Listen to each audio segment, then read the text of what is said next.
to see you. Hello, everyone. Good to see you. Nice to meet you. Excuse my back. And by the way, but you know who has your back all the time? Firefighters. Firefighters. How are you? Nice to see you. How you doing? This has to be boring, boring, boring for you. This is like going back to Mass twice in one day.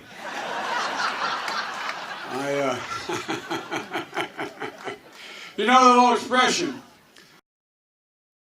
made a few firefighters.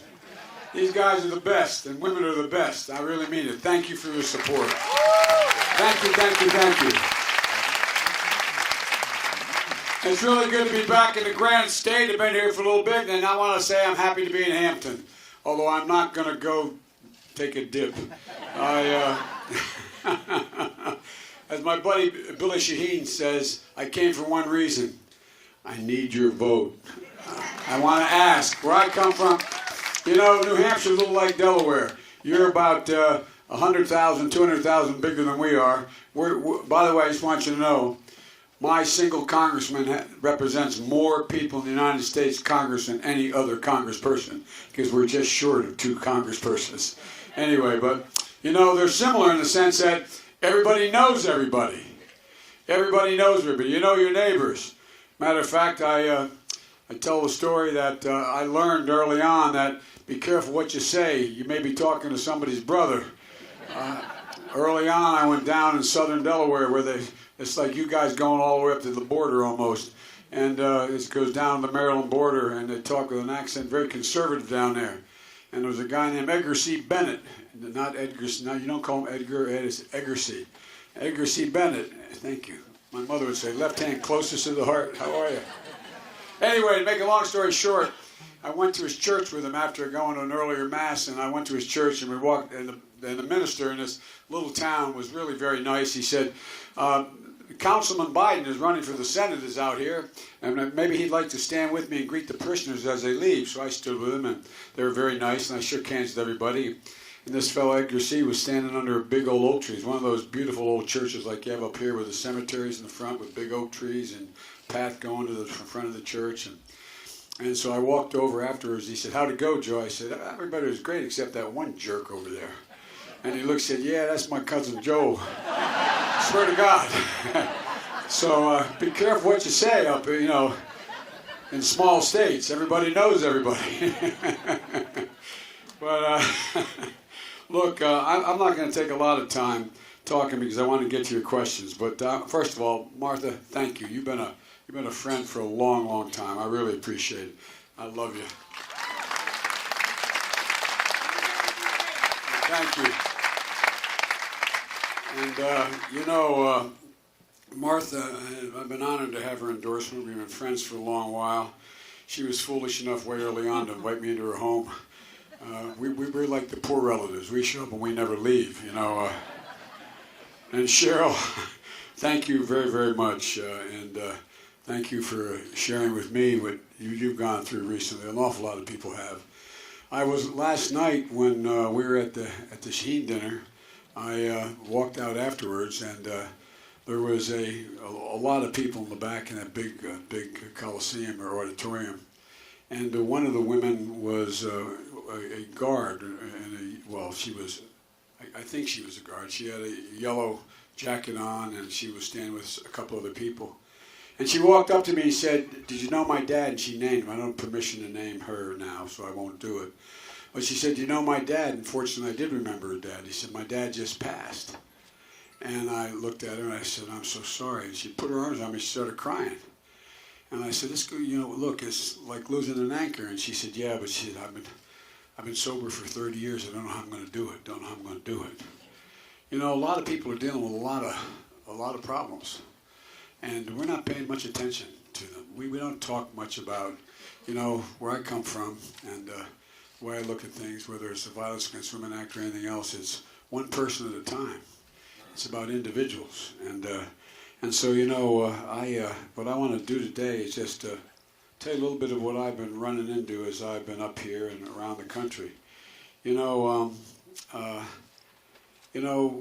she talked about how her dad died of Alzheimer's, and it was tough. And you know, she talked about she didn't know how she was going to be able to keep him home all that time and working with him. And she started telling me about the problems that some of her neighbors have too. How many of you have had somebody that you have to deal with who's in long-term care, taking care of a child and or a parent? An awful lot of you. How many of you have lost somebody to cancer or to someone close to you? It's, you know, but you know, we talk about this sort of in generic terms. We talk about it in ways that I don't think, I think we sort of drain it of some of the humanity. You know, I was up in, I think that you all know that the stakes couldn't be higher in this election. And you know it, and the folks up here know it, because as I said, you know your neighbors. And you look around every day and you can see what's happening, and you see what's not happening. You know, I met a man in Claremont, I guess it was about a week ago, and he came up to me and he said, "Can I?" Well, I was on the rope line. He said, "Can I talk to you in a minute?" I said, "Well, can I talk to you right after this?" And so they brought him back, and we go in the corner. And he said to me, he said, "I don't know what I'm going to do." And I said, "What's the problem?" This is a true story. And he said to me, he said, "I lost my job, and I don't know what to do, and how do I tell my family? We're going to have to move. We can't make it." And I told him, I said, "You know, the difference is," I said, I remember that time it happened in my house, when my dad made what I call the longest walk a parent ever has to make, up a short flight of stairs to their kids' room to say, "You can't play in that ball club anymore. You can't go back to St. Paul's. You've got to move. We got to find. I've got to. It's gonna be okay, though. It's gonna be okay." My dad made that walk, and a lot of people you know made that walk. And maybe a lot of your parents, and maybe you know some people are still making that walk. Well, this guy was going through it. The difference is that when my dad made that walk, he was able to say with certainty. I remember, I give him my word. I remember sitting at the edge of the bed, and he said, "It's going to be okay, though, Joey. I promise you, it's going to be okay." And he meant it. He meant it. He was confident because he thought that, you know, everyone given half a chance could make it. And we moved down to a little town called Claremont, Delaware. But my dad was certain that we'd be able to make it again. Now, it took him 3 years to be able to buy a house and us to get down there. And it was fine, by the way. I didn't live in poverty. I lived in my grandpa's house, and then we came down and lived with my dad and the whole family. But here's the point. My dad was certain back in those days you'd get a chance. And if you worked hard, you could make it. And he worked like hell. And we got a 3-bedroom house with 4 kids and a grandpa living with us. And it was a split-level home, and we thought everything was just fine. Although I now wonder how the hell my mom and dad went through it. The walls were very thin.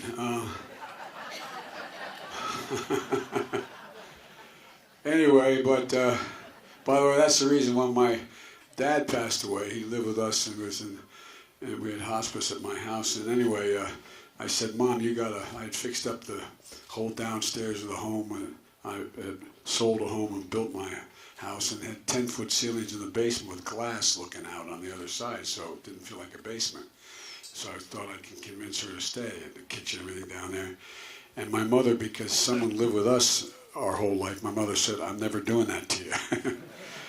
So she wouldn't move in. But anyway, she finally did. But my generic point is this, that you know, the everyday problems people are dealing with.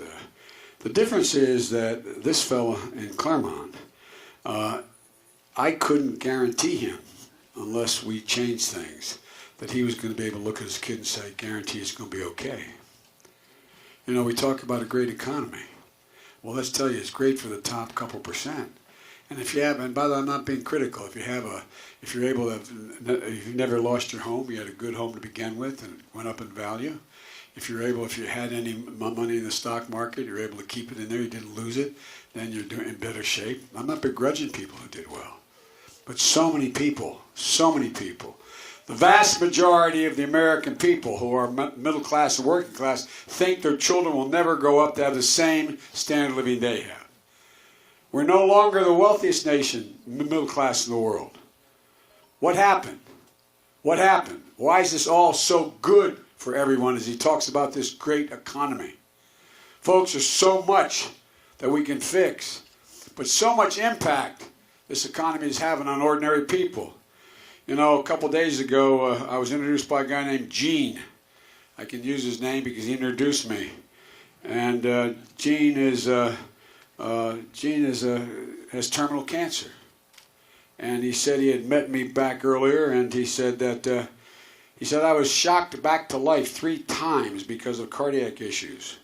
And he said the only thing that gave him strength was his wife. And I said, Gene, you shouldn't be here. He said, I have to be here. I want people to know. I want people to understand. And he said he'd been undecided, but he's decided now. And he said, I told him, he said, what do you do? And I said, well, you got to find purpose. And that's the only thing I think holds you on. And he said, well, that's why I'm here. There's purpose. A lot of people aren't getting help. A lot of people are in trouble. And this is a guy who literally is dying of prostate cancer. And he says it's a matter of months for him. And he's out there talking about making sure other people are able to get health care. You know, there's enormous... I was in... yesterday morning, Jill and I were at in Manchester. And we were at the Food for Children event. You know, think about it. United States of America. It was 22 degrees. The wind was blowing like hell. It was freezing. And long lines of people. Many of them children, 6, 7, 8 years old. Many of them children standing in line, waiting to be handed a cardboard box to walk along this line of tables that went on for about 75 yards. And they couldn't even pick up the boxes, some of the kids. No gloves. Mom holding her baby with a sweater on. Freezing. One of the guys there, they're great people who do this rain or shine every Saturday. But guess what? Guy walks up, says, you're cold, gave me a little skull cap. A knitted cap. I thought, what the hell am I wearing this cap for? No, I really mean it. So he gave it a little kid going by. But think about it. The United States of America. There's a line that stretched for I don't know how long. Moms and the men who came up, their heads down, like they had reason to be ashamed that they didn't have any food. And guess what happened? My wife and my grandchildren were there handing it out too. Nobody took more. I'd say, you can take more. They said, no, I'll leave it for somebody else. These people have no food. And they're saying no. I didn't have anybody say, give me more. Give me more. There were hundreds and hundreds of loaves of bread. But they didn't say, I want more. Look, folks, this is incredible where we're going, what we're going through now. We have a president who has not an ounce of empathy in his body. He has no idea. I don't think he can connect in any way. It's not about him being a Republican. There's just simply no empathy. What in God's name are we doing? For example, I was in Concord, introduced by a young woman named Chrissy. I'd not met her before. And I was stunned with her introduction. She said, I was badly beaten by my husband. A significant, she didn't say significant, victim of domestic violence. I have a child. I found myself in the street. The only way I could get away was in the street. So I was homeless in the street. See, then I picked up a paper that was left on a bench. I think that's how she said, the bench where she got the paper. I don't remember, to be honest with you. And she said, I read about this guy Biden who said he was going to pass a thing called Violence Against Women Act. And was going to have housing, be able to get us off the street. You all realize the vast majority of children on the street are there because their mothers have been abused, 6 out of 10 of them. And now we have a Republican Congress that won't even reauthorize my Violence Against Women Act because they don't want to prevent boyfriends who beat up their wives from being able to own guns. Think about this. Think about what's going on. These are your neighbors. These are our neighbors. This woman who made it back, she got into a shelter. She was able to get some help, to get some housing. But folks, you know, we have to change the culture. We literally have to change the culture. It's not just enough to come up with a single program. You all know what the phrase rule of thumb means? The derivation of it?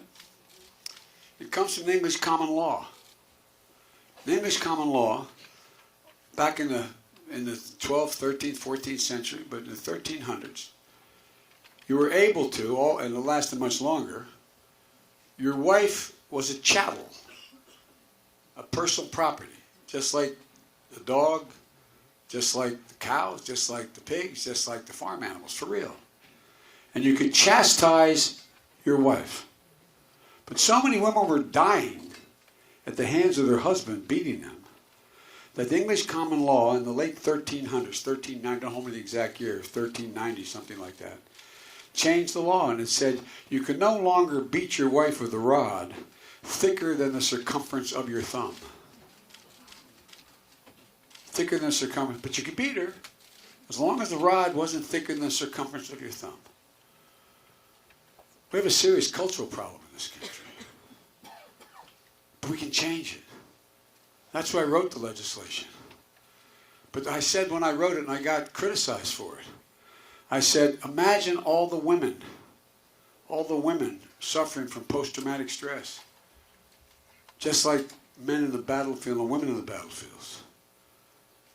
You're worried. Your husband comes home and you didn't have the dinner on the table. He smacks your head against the wall. What happens? What do we do? What do we do? That's why I started this It's On Us campaign. I did a thing when I found out that I asked my staff to go check when I was vice president. I took that office inside of the vice president's office. And what happened was I wanted to know the progress we're making. I'd always check it. And the good news was for women over 40, domestic violence gone down 67%, and more people are reporting. You know the really bad news was? Women between the ages of 18 and 25, nothing had changed. Nothing had changed. You know, 1 in 5 girls who start off in college, in their first 18 months in college, get abused or raped. The single biggest reason why women drop out of college is not their grades. It's being abused in college. It's being abused in college. So I did a virtual town meeting. They told me 30,000 people around it, high school and college students. I don't know that to be a fact, but we did it out of the White House. And I said, do you have any what would you want me doing? Thinking they'd say more lighting, more police on campuses. You know what they said? And they responded to a website. Over half spontaneously, open-ended questions said, get men involved. I was so embarrassed. How in God's name I didn't think of that. So we started this It's On Us program, showing up at college campuses, where literally thousands of students, men and women, would show up in the gymnasium. I don't know how many schools I did, a dozen or more. We started this movement. And guess what? We can change. This is an opportunity to change the culture. So what I'm trying to say is this election is bigger than any one of us running. We have a chance to reestablish a culture consistent with who we are. The character of the nation is on the ballot. It really is. Not a joke.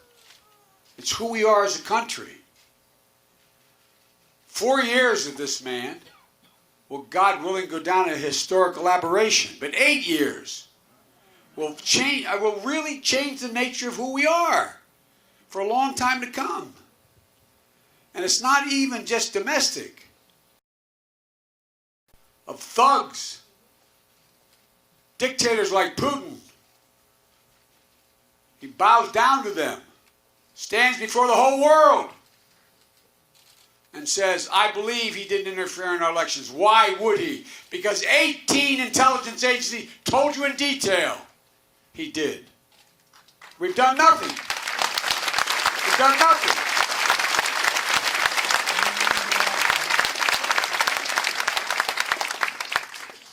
We can talk a lot, and I'm going to go to questions now, but we can talk a lot about the difference between Bernie and Pete and me and Amy and everything. There's a lot of differences we have, but not on the fundamental issue of how we restore America's character. We go about it differently. But folks, we've got to get it done. And here's the concluding point I want to make to you, and then go to your questions. First of all, I have, in a bizarre way, never been more optimistic about our future than I am today. I'll tell you why. I got elected when I was 29 years old in the United States Senate. I was characterized as this young, idealistic, optimistic guy. Well, look, I look at it now. Two things have happened. There's two ways people get inspired. They get inspired by inspirational leaders, like the John Kennedys of the world, and they get inspired by really bad leaders. No, I mean it. Think about it. This guy's ripped the Band-Aid off. There's no hiding any longer the paucity of what he's proposed, the meanness, the absolute lack of any integrity out there. And the country's hungry. Republicans as well. Republican voters as well. We got to unify this country. And I believe I know how to do that. But we'll get into that in the questions. But here's the deal. Think about it. We have the wealthiest nation in the history of the world. And if we invest in our people, we'll be able to maintain that and help the rest of the world. We find ourselves in a position where we've always led not just by the example of our power. We're the most powerful, physically powerful nation in the world. But the power of our example has allowed us to unite the world. But we're going to have to we can, in a minute, begin to put back our alliances and the like. But in addition to that, think about it. Unlike any other in the world, we're better positioned to own the 21st century than anybody. I remember we were told how Japan was going to eat our lunch. Come on. I remember having a debate at the Wharton School, characterized that. Remember, they're buying our buildings, they're going to take you, remember? Well, guess what? We're the United States of America, folks. China, if we compete, if we invest in our people, if we do the right things and encourage them and lift them up, isn't a patch on our jeans, as they used to say in Claremont. They're in a situation where they have 1 million Uyghurs in prison camps, Muslims in the West, concentration camps. You see what's happening in Hong Kong. They don't have enough water, W-A-T-E-R, to be for their populations. They're talking about spending tens of billions of dollars to try to change the direction of rivers. They're in a situation where a significant part of their land is polluted with cadmium. They can't produce anything. I'm not happy about that. We can help that. We can help that, not hurt it. But my Lord, but it's time we get up. Remember who we are. This is the United States of America, and there's never been a time we set our mind to something we've not been able to do it. So we got to get up and take it back.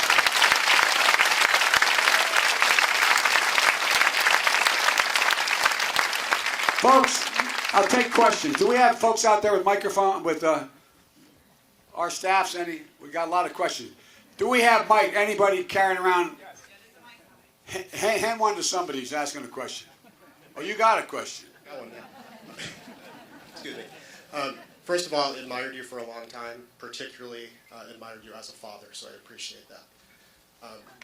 If you're fortunate enough to find yourself in the White House, I'm curious for your thoughts is what concrete steps would you take to cure the division that is plaguing this country? First, that's a very good question. The first thing I would do is do what I've always done pretty well, and that is to not malign the opposition. I learned a lesson early on, very early on, when I got to the United States Senate. There was a great leader named Mike Mansfield from Montana. They used to call him Iron Mike. And he was the leader of the Democrats in the Senate. And he told me once, he said, it's always appropriate to question another man or woman's judgment, but never their motive. Because once you question motive, you're in the pocket of, or I know you're a liar, or when you've done such and such. And they say, by the way, let's work out something on infrastructure. Let's work something out on health care. Fat chance. But I can argue like the devil with you about why you're wrong on merits. And then you tell me why you think I'm wrong and we can work something out. Remember, every single time we had a problem in the United States Congress, when we were when Barack and I were in office for 8 years, who got sent to the Hill to fix it? No, yeah, for real. Well, I did, for real. Not because I was smarter or better than Barack Obama, because one of the reasons he asked me to be vice president. He knew I knew all these folks. And he knew I had the respect. And he knew I would talk to them and I could get things done. Now, the difference that's changed now is you have some of my folks running against me saying, well, yeah, Joe did all those things. Joe got the $900 billion Recovery Act passed and got 3 Republicans that changed their vote to keep us out of a depression. And Joe then managed it with less than 1% of waste or fraud, the single biggest expenditure in government history. Yeah, well, that was the old days. That was the old party. I said, old days. He doesn't understand this new Republican Party. I understand them better than anybody. I've been the object of their affection for a long time. For 3 years. They love doing everything they can to make sure I'm not the nominee. Have you ever seen, all kidding aside, any of you ever remember a time when a sitting Republican or Democratic president has spent so much time, energy, and money and risked impeachment to try to prevent one person from getting a nomination in the other party? I'm going to beat him like a drum if I get the nomination. He has reason to be worried. So the first thing is, I'm confident. For example, I'll give you one concrete example. After the election was over and the Democrats lost, and I did 84 major events for Hillary. No one campaigned more for her than I did. But we lost the election, and Trump won, and the majority leader, Mitch McConnell, said, we're not going to pass another piece of legislation from the time of the election until he's sworn into office. Well, I got together with 6 people, 3 Republicans and 3 Democrat leaders. And I said, we can do a lot on cancer in the meantime here.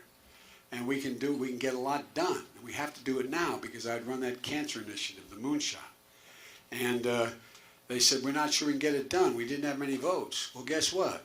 After us working with our Republican and Democratic friends, we were able to get almost $9 billion passed for NIH, $1.8 billion of it just to specifically deal with cancer research.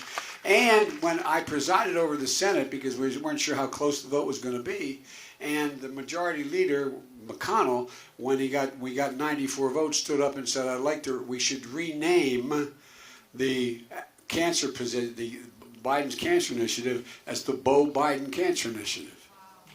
So folks, look, I'm not saying it's going to be easy. It's not like we're all going to get together and hold hands and sing Kumbaya, you know. But folks, there are at least a dozen Republicans, senators now. And I know almost every one of these folks really well. I know they know better. But they have been so intimidated by the president. He is so vindictive. You see what he's doing? You see, I mean, could you imagine taking Colonel Vindman, and ushering him out physically taking him out of the White House? This guy's a hero. And he pins a medal on Rush Limbaugh? What in God's name is going on? But no kidding, even his own staff told him don't do this. Look at the people he fired. All those people who testified under oath in the House. And by the way, I might note, self-servingly, every one of them said I was honorable, that I did a great job. There wasn't a single thing I did wrong. I did American policy. I carried it out. My son did nothing wrong. And what's he do? He's firing every one of them. So, folks, look, the point I'm making is that we can get a lot done. A lot done. You know, that health care bill, that almost $9 billion, we didn't have the votes. You know how many passed by? 95 votes in the Senate, number one. And by the way, I was able to include $1 billion, which you need up here for opioid addiction, and work out in that.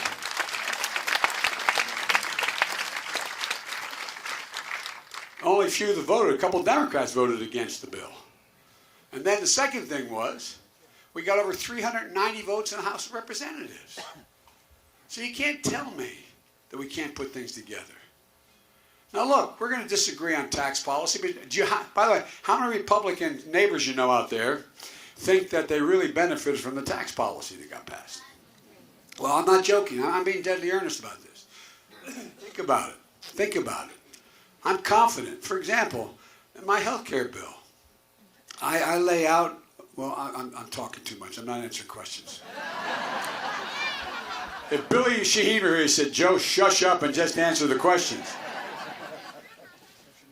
Amelia, hi. You said that there's a lot of similarities between you and the other Democratic candidates, but what makes you a better candidate? That's a very good question.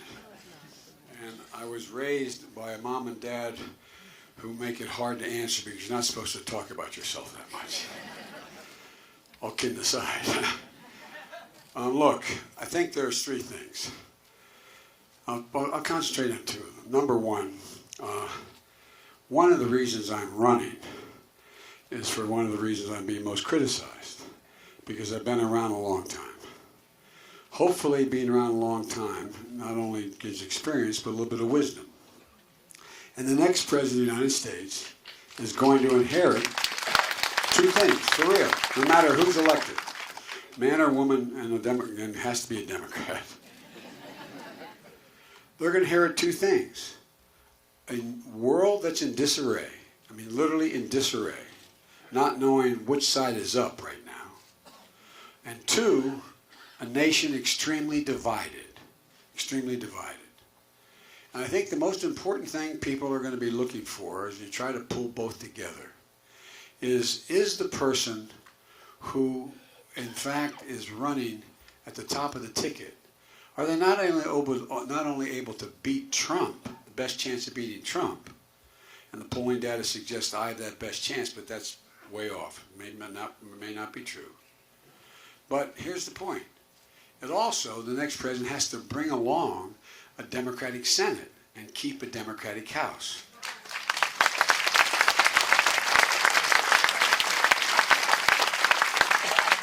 So we can win up to 6 seats in the Senate, but there are places where you got to ask yourself, who would help that candidate the most? For example, who do you think is most likely to help a Democrat senator win in North Carolina? Well, I'm not being facetious. It's not a bad thing about the other folks, but it's who helps the most. Who's going to help a senator win in, and I can go through the states, Arizona.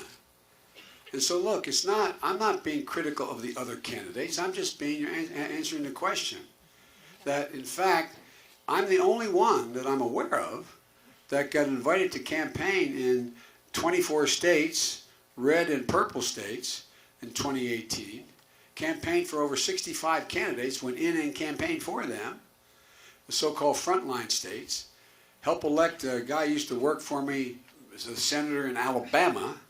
Other than African Americans being invited, I'm the only white guy that's been invited into the campaign.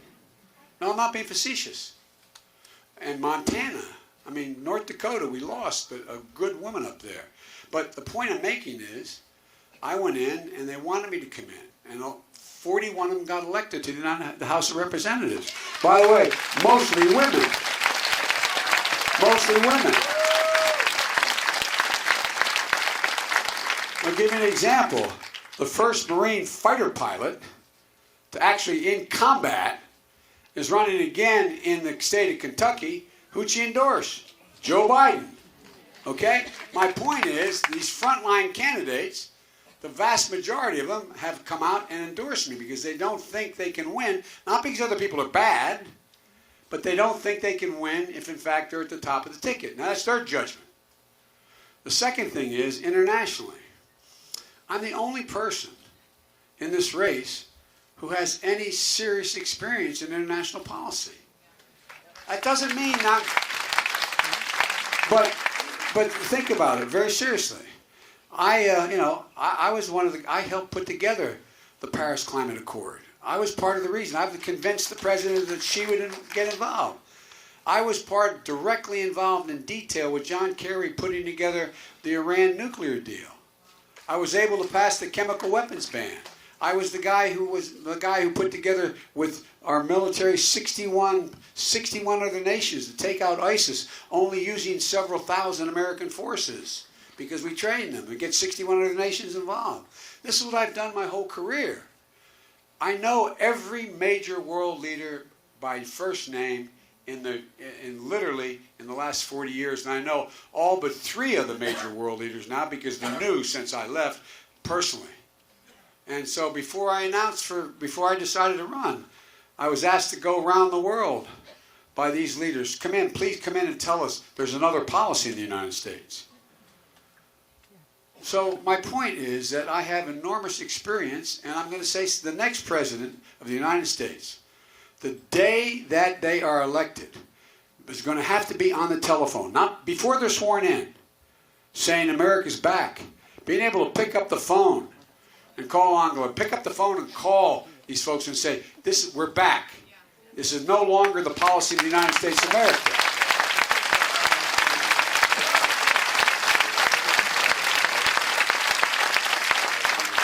And it's not that the others don't have the capacity to do it.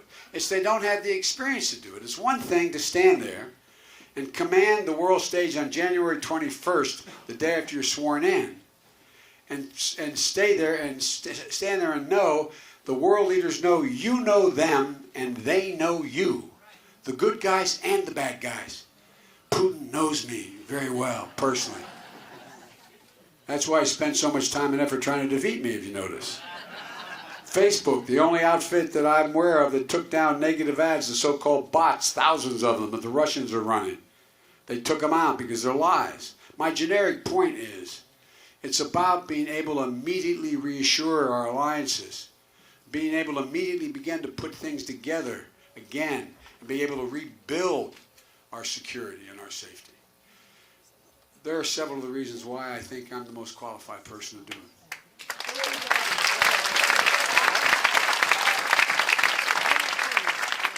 Mic into that lovely lady.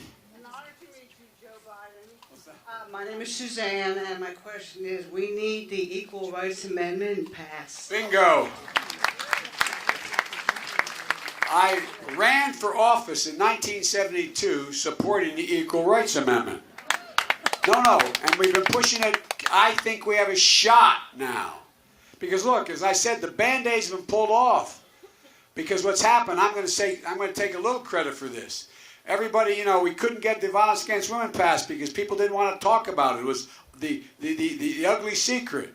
We found ourselves that we didn't want to talk about how we lead, not me, but how this president, how he talks about women. I can do this to women anytime I want. And people are beginning to figure it out. We're figuring it out because this guy has gone after women with a vengeance. He's gone after African Americans. He's gone after minorities. He's belittled them.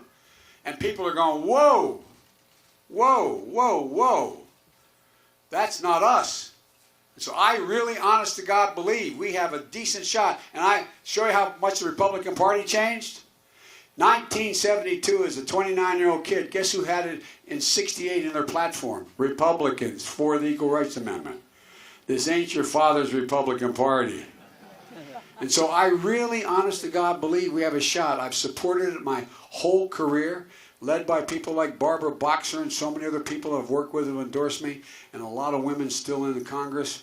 That I think we have an equal shot to get this done. It doesn't just get done in the Congress, it has to go through the states. But I think people are becoming aware. They're becoming aware. There's a Chinese expression. Women hold up half the earth. They hold half of it. Well, a little more than half y'all hold it up. And people are realizing. One of the things, like the rules of physics, One of the rules of physics, of politics these days, is no nation can succeed economically without the full participation of women. Not a joke. Look what's happening in Japan. Abe, the leader of Japan. The Japanese culture, women are as well educated as men, except as soon as they get married, they're expected to drop out of the workforce. Seriously, that's the culture. Well, guess what? Because Japan is not as open as we are in terms of immigration, and they're not so prepared, they're a little xenophobic about who they allow in to become Japanese, they have a shortage of workers now. So what is Abe doing? It's called Abenomics. Not a joke. I know him well. He is trying to get he's trying to get the culture changed so women stay in the job market. Stay in the job market. The only way they can compete. Women are essential, not just, forget the morality of it. Forget the decency about it. Forget the equality. Just pure economics. We cannot make it. And that's why, by the way, I propose an $8,000 tax credit for anyone who is a single parent and or a woman not able to go back to work. So go back to work, that puts 750,000 more women back in the workforce. It would increase our economy 0.8%. So there's a lot, I mean, you're absolutely right, it's critical, but it's beyond the morality of it, the decency of it. It goes now, and the reason I think we can convince people more is you can't make it. No nation can compete in the 21st century without the full, total participation of women in every sector of the economy, every single solitary one.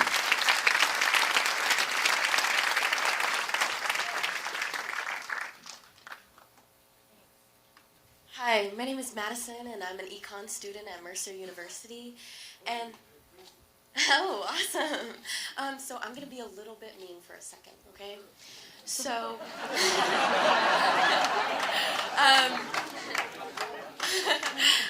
so you're arguably the candidate with the greatest advantage in this race. You've been the vice president. You weren't burdened down by the impeachment trials. So, in the participation. So how do you explain the performance in Iowa, and why should the voters believe that you can win the national election? It's a good question. Number one, Iowa's a Democratic caucus. You ever been to a caucus? No, you haven't. You're a lying dog-faced pony soldier. You said you were, but now you got to be honest. I'm going to be honest with you. It was a little bit confusing in Iowa. Number one. But let's assume it was everything was exactly right in Iowa. The idea that you come in with about half the delegates that the leaders come in with in Iowa does not necessarily say how you're going to win Pennsylvania, how you're going to win Michigan, where, by the way, the Black Caucus of the Michigan legislature just endorsed me in spite of all of this, where the unions have endorsed me in spite of all this, etc. You can't win. You can't win in Florida. You can't win. Doesn't mean you can't win. It doesn't mean you can win. I congratulate Pete. I congratulate Bernie. They did a great job. And they were really well organized, better organized than we were in Iowa. But I don't think that I've viewed from the beginning, and I really mean this, I viewed from the beginning that you have to take the first four as one.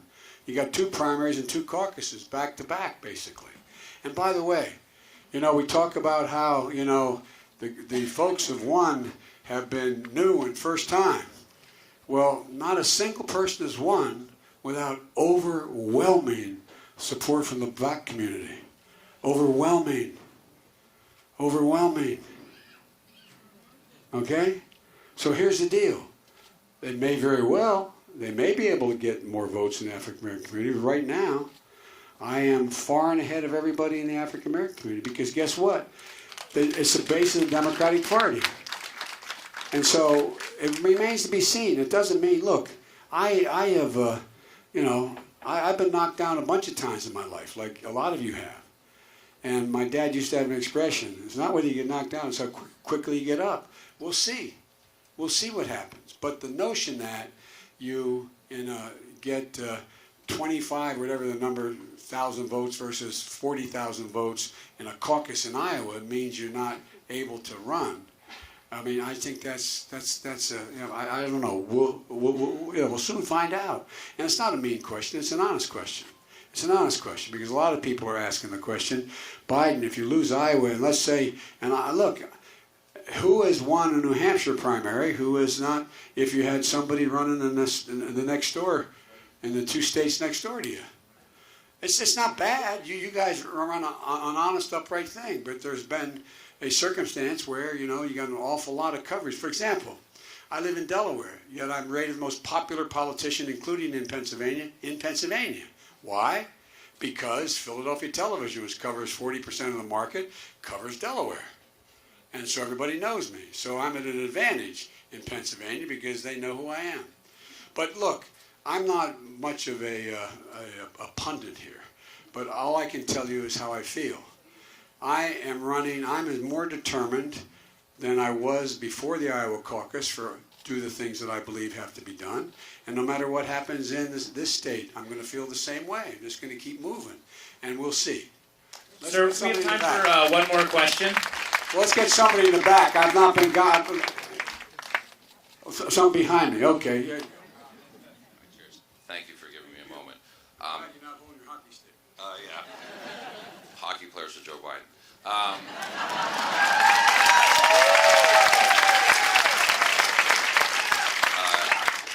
I have my daughter here, and I see some other young people in the audience as well. And I think a big issue for the next generation is what we're going to do about climate change. Yeah. And there's definitely a lot of talk about goals that are pretty far out in time. And I think, obviously anything is better than what we currently have. But I guess my question for you is what are we going to be able to do in an immediate way, in a very concrete way? And then the second part of the question is just looking at population growth projected to be at 10 billion by the time that our kids are my age. Are there any comments you have on that as well? Yes, a couple of comments. First of all, it's the issue. The existential issue facing humanity, facing the people here, is in fact climate change. Because, Mr. President, it is changing. And, we believe in science, not fiction. But look, here's the deal. I think you've asked, it's going to take, if you want the full answer, it takes a little bit of time to answer the parts of your question, which is, number one, what do we do right away? Well, the first thing we have to do right away is understand that America is 25% of the problem. We are the second largest emitter of carbon of any country in the world. China's number one. Now, but even if we did everything perfectly, I'm sorry, we're 15%. I said 25%. We're 15%. 85% of the problem is out there. So if we did every single thing perfectly well, we're still going to have the seacoast rise. We're still going to have people getting underwater. You're still going to have more children acquiring asthma and other diseases. You're going to still see those beetles take over your beautiful forest in the north. You're going to still see the skiing industry. And I was up there, by the way, and a guy saying to me, really worried, what's going to happen? My whole life I've been involved in this industry. It's going to go away. What's happening? What's going to happen? Which leads to the second piece. What do we do with the people who are going to be displaced by what? The science has happened, the climate change, as well as what we're going to do to deal with it. So, number one, the first thing you have to do, the first thing I will do as president, is immediately rejoin the Paris Climate Accord. For real. Now, but that's not enough. That's not even close. The second thing I will do, I will invite to the United States the largest polluters in almost 200 nations who got to join that effort. The largest polluters in the world to the United States, like we did with the nuclear agreement we did put together, and the nuclear proliferation, to the United States to re-up the ante on what they committed to do, because the science is changing and saying we're even more at risk than we thought we were. And make sure there are consequences if they don't sign up. But it requires us to get on a path that's irreversible of bringing us down to net zero emissions. And the first thing I do at home here is 4 things basically. Number one, reinstate, actually hire people at EPA again. But no, I mean, it sounds ridiculous, but reinstate all of the changes the president has made by executive order, allowing methane to leak. Methane's not that bad. Dealing with the auto emission standards. If we just, the program we put together, we had kept it in place, it's going to eliminate over 12 billion barrels of oil, just reducing mileage on automobiles. So, and the industry agreed to it. I'd also reinstate the things that I fought like hell for in the Recovery Act to get done, and that is the tax credits for people who and in industries who engage in dealing with the things that reduce reduce emissions. For example, every federal building in the United States of America will have to become a clean building. Meaning that, no, I really mean it. Meaning that not only will we move them to a green building, but we have to also make sure that they're not able to emit heat and or air conditioning outside, reducing, because we need new windows, we need doors, we need new ways in which to keep and give you tax credits at home too to do the same thing. Because a lot of you, because of the cost, are wasting a lot of energy. You have your windows, your doors, your ceilings, your insulation, etc. And if we do that with tax credits and take some of the $1.6 trillion in tax credits he's given away to everybody out there, and we can do that. That will have a significant impact. Change the largest fleet in the world of vehicles is the United States government. I would make sure we transition every one of them into a transition fuel that requires biomass to begin with, and we transition out of that, but that will save a significant amount immediately. That's why, and when I was asked to run this $900 billion bill on dealing with recovering the economy, we invested $100 million to make sure gas pumps could pump biodiesel, biofuels, as well as just regular fuel, and that we had to change that. Secondly, I'm going to make sure that we, in fact, for example, the IBW has endorsed me, and they're about 750,000 people, but here's the point. They're very worried what happens to their jobs. What happens to their jobs if we move this direction? Well, every single new infrastructure facility we build has to be green. I'm going to make sure we put in 500,000 charging stations along the new highways and the ones we rebuild, because it's like, and it will generate economic growth as well. We can afford to do that. It employs people, and we can get to the point where we own the electric vehicle market. We should own the electric vehicle market. That will create millions of new jobs. In addition to that, I invest $400 billion, over $400 billion, 470, twice what we did sending the man to the moon, in new technologies that can both absorb carbon and eliminate carbon. And one of the things that's going to happen, watch, with the first group of people in America, in the world, who are going to become net emitters of carbon are farmers. I spent the time in the Midwest. We're going to increase the number of acreage that is kept in conservation, pay farmers for doing that, and also pay farmers for planting crops that have deeper roots that absorb carbon from the air. But a lot of this is international. Let me move on. Let's, what's going on down in Brazil now. The single biggest fire in history of the world going on down there. And what are they doing? It's intentional. They're clearing the Amazon. The Amazon is what they call the largest carbon sink in the world. That's the phrase, the term of art.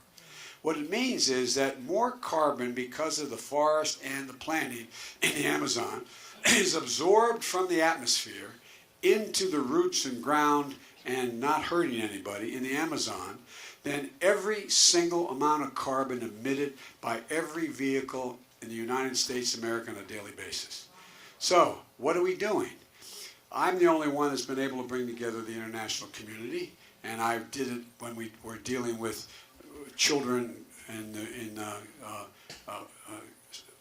homeless children heading to the United States of America and the border. I went down and organized the three largest countries, the three largest folks who are sending immigrants to the United States, and mostly children, putting them on buses and trains and walking their way, and to get them to change. We were able to put together $750 billion to increase the reasons why no one should leave, by making their economy stronger, by making sure that they had lighting in their streets, by making sure it dealt with gang protection, by building boys and girls clubs, by dealing with gang, all the things that were increasing the tax revenues that they have to collect, etc. Well, guess what? We should be now, and I've been calling for this for some time, we should be organizing the hemisphere and the world to say to Brazil, here's the deal, Brazil. And by the way, this is not new to me. There's a guy, Republican, conservative Republican, but a totally honorable man named Dick Lugar, who was a great friend of mine from Indiana. Well, Dick Lugar and I introduced the first bill decades ago that said we will forgive debt for maintenance of your forest. So that's what happened. So we said, if you don't cut down your forest, which we all know increases the prospect of global warming, then we will forgive the debt you owe us. Because why do they want to cut down their forests? Same reason we cut down ours, to make money, to have agriculture, to develop. Because these other nations say, look, you went ahead and did it. You went ahead and you became a wealthy country. And so what we have to do, I would be organizing just like I did again Colombia, getting rid of the drug cartels. Getting the folks to say the following. We're going to get the entire world to say, instead of offering $2 billion to the Brazilians to stop clear-cutting the Amazon, get the rest of the world to chip in and go to $20 to $25 billion. Say, we're going to give you that money. Instead of you got to commit you will not, in fact, continue to clear-cut, and you'll help your economy, and it will move your economy more than all the clear-cutting will do front end. Now, the rest of the world, I promise you, I can get them to do that. Why in God's name aren't we doing it? Why isn't anybody but me calling for that now? It's self-evident it's got to be done. But the point is that, and if they say, no, I'm not going to do it, they say, well, here's the deal. You're going to pay an enormous price for not doing it. Your trade policy is going to be hurt very, very, very badly. We're going to give you a choice. Just like, for example, with China. China is the single largest. China is trying to get around the notion that they are not a net exporter of carbon, and they are the biggest, by saying not in our country. But guess what? Their Road and Belt program is exporting more dirty coal around the world than anyone else in the whole world. And so China, we say, China, you want to deal with how we're going to deal with this. You're affected. By the way, more people are going to die of cancer in China from 2020 to 2030 than all the rest of the world combined. It's a fact. All the rest of the world combined. And so China, but if you don't, you're going to pay a political price, an economic price for it. Because you can't pretend. You can't do what we're saying. You got to get all that coal out of Mongolia and send this dirty coal and send it and build plants for other folks around the world in third world countries and say, well, we're okay. We're meeting the standard. You can't. The combination of holding people accountable for not keeping their commitment, and I guess the last piece is, you can't get this done unless you're able to, and I really mean this, do what Barack and I did, and Barack did a great job of it. For example, to get down auto emissions, we called all the manufacturers in to meet with us, and we had some real head knocking, and we got them to agree. You got to get the people in the deal to do this. And particularly people who would theoretically get hurt by these climate change proposals we have.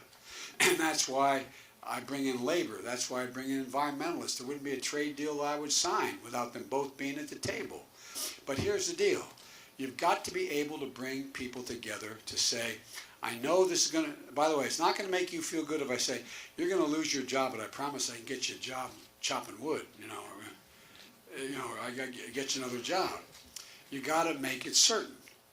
And the one thing that, one of the things Andrew Yang and I agree on, and I mean it sincerely, is the single greatest threat we have to being able to get a lot of this done is that we are in the fourth industrial revolution where the question is, who's going to have jobs? Will there be a middle class of all the technological change taking place? And that's why I've insisted that we insist that every single solitary person eligible, including those who are lost their jobs, are able to go to free community college and be retrained. There's millions of jobs out there that pay somewhere between $40 and $50 an hour. But here's the deal. We got to set down the guardrails, and I'll stop. I'm sorry, I get too emotional about this. You've got to set down the guardrails between 2020 and 2030, so whomever's elected after the fact can't change it. You got to set it in course. You got to set it down. And it relates to getting hard commitments from industries, not just the bad guys like the oil companies, eliminating the fossil fuel subsidies, which I've supported, not taking, anyway. It goes beyond that. What do you do with the good guys? You've worked your whole life and you're making a good salary. And all of a sudden you're going to be told, by the way, we're not doing that kind of business anymore. Well, what happens? Look, I was just out in Nevada.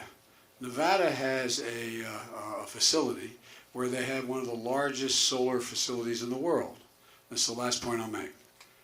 And it is going to provide, when the last phase is done, out in the middle of a valley in the desert, they're going to provide enough sun power to make sure that you in fact are able to take care of the needs of every single need for 680,000 homes.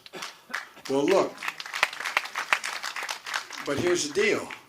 The question is that, how do you get there?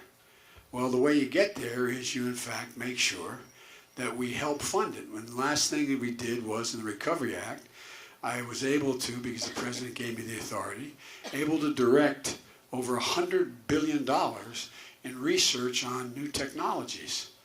We actually were able to bring down for the first time ever in history the cost of the cost of wind power and solar power to be less than or equal to the cost of coal.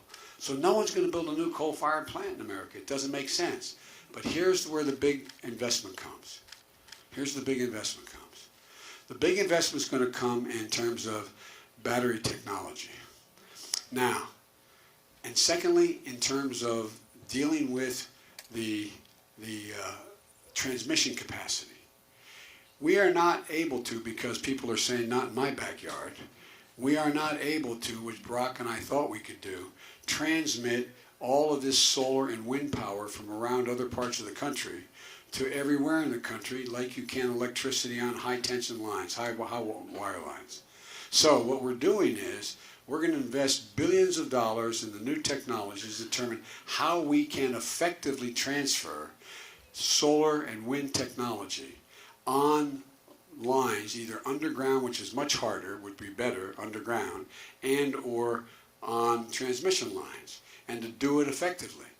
For example, if you decided you live near the water, you have a thermal system heating your home or cooling your home. Well, guess what? You should get a significant tax break for that, but in addition to getting a tax break for that, if you have a wind or solar technology, when the wind doesn't blow or the sun isn't shining, as people say, I'm in trouble.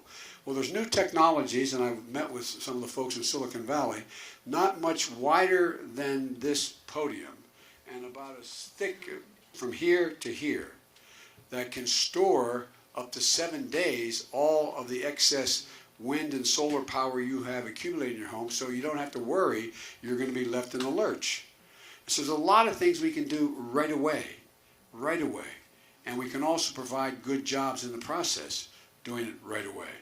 And it's estimated it'll create over 10 million new jobs that are not $15 an hour jobs, that are jobs that are $45, $50 an hour with benefits. So,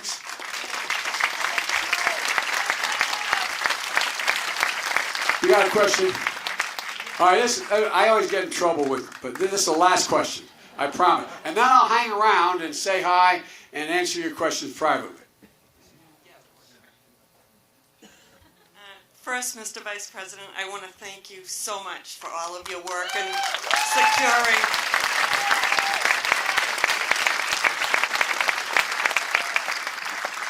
securing all of the votes needed to pass the Affordable Care Act. When we're a little away from it, I think sometimes people realize just how difficult that task was at that time. Right now, I am concerned with efforts by the administration to gut the Affordable Care Act, but I'm equally as concerned by some of the candidates that want to replace it. Could you speak to your plans for health care as we move forward? Thank you. All right, start the timing, okay? Number one, by executive order, I'll restore every single change the president has made in the Affordable Care Act day one. I can do that because they're executive orders. And if you want to know the detail, ask him. We're saying hi, number one. Number two, I add what Barack and I wanted to add in the first place, a public option of Medicare-like option in the Affordable Care Act, which means that if you don't, if you qualify for, it allows the 160 million people who've negotiated a private contract on health care with their employer to keep it if they want it. And I say, well, then that was told, keep it if they want it, or if they get rid of it, you will be able to join the Affordable Care Act. I reduce numbers, I reduce the copays, I reduce the cost of prescription drugs, and I reduce and give you many more options in terms of what you can buy into. And if you can't afford it and you qualify, for example, Medicaid, you're already automatically enlisted in the Medicare option in my bill. It's Medicare for those who want it. But in addition to that, if you want to buy into it, you can buy into it as well. And I subsidize it considerably more than it was subsidized. Straight up. I know New Hampshire's like Delaware. They want to know what things cost. They want a pipe dream. Just tell me what it's going to cost me and who's going to pay it, okay? Well, my proposal will cost $750 billion over 10 years. I'll tell you how I'm going to pay for it, how I think it can get done. You're going to pay for it by making sure that people start paying their capital gains based on what their tax rate is. And by the way, that will raise $800 billion over 10 years. $800 billion. And there's many other tax loopholes that we can deal with. I won't go into it in the interest of time. Number two, I want to make sure that we tell people how it will work and physically how it will work and why it's so much easier when the additional funding and making a Medicare-like option available for anybody who wants it. What I'm not doing is that, and this is not a personal criticism, it's a practical criticism. Those who talk about Medicare for all, I say we're only an industrial nation that doesn't have it, etc. Well, guess what? None of the other industrial nations are nearly as big as we are, and they nearly have what we have and the responsibilities are. But here's the deal. When you move for Medicare for all, you'll not find a single economist in the world, whether it's Dartmouth or Southern New Hampshire University, wherever it is, you'll not find a single economist who, and somebody said they're an economist back here, who will in fact tell you that it's going to cost anything less than $35 trillion, closer to $40 trillion for Medicare for all. I don't know anybody who says anything different than that. And if you say it's otherwise, maybe we got to talk, you and me. But here's the deal. Who's going to pay for it? Well, and how much is it really going to cost? Well, Bernie used to say he was going to increase income tax to pay for it and increase withholding tax. And he said the middle class was going to have to pay for that as well. Well, now he's saying, if you notice he did a national program, he's saying, who knows? I don't know how much it's going to cost. We'll all find out. Or what's his phrase? He has a specific phrase saying, I don't know. We'll all find out. And he said, who's going to pay for it? Well, we'll find out. Let me ask you a question.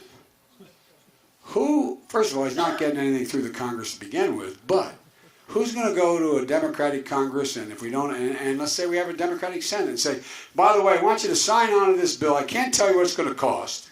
I can't tell you who's going to pay for it. And it's going to be over $30 trillion, but let's go get them. I'm serious. I'm not joking. Look, the one thing I think the public is looking for as much as anything else is authenticity. Just tell me the truth. And if you don't know it, don't ask me to buy a pig in a poke. I want to know what's going on. And so everybody who's talking about Medicare for all acknowledges, and I had one, for example, the other thing is, they say, well, it's going to take at least 4 years to pass it. Inshallah, 4 years. You're not going to pass it. But let's say it took 4 years to pass it. Then a couple of the candidates and the next door neighbors said, okay, in addition to that, then we're going to have to set up a structure. And it'll be 10 years before it's going forward. In the meantime, we'll take care of and we'll keep Obamacare in place. Okay. When someone tells you they're going to give you something big, it's going to take 10 years to get it, raise your hand how many are going to buy it. No, I'm not being facetious. It's really important that we level with you. Tell the American people the truth. Tell them the truth. Look, there's a reason why 2 former Democratic governors in New Hampshire and Vermont have endorsed me. Well, one's endorsed, the other's formally. One's formally endorsed. Why? Well, guess what? They did Medicare for all. You live next door. You heard it. It doubled the income tax and added a 14% withholding tax. And guess what? It ended. It ended. So let's be honest. Let's be honest. And folks, the one thing I know, I've been a significant consumer of health care, like many of you have. When my wife and daughter were killed, my 2 boys were really badly injured. They're trapped in the vehicle for a long time, hospitalized a long time. When my son Bo came home from Iraq, a decorated war hero for real, a Bronze Star, Conspicuous Service Medal, volunteered as a sitting attorney general to go to Iraq for a year. Before that, as an assistant U.S. attorney, spent 6 months in Kosovo.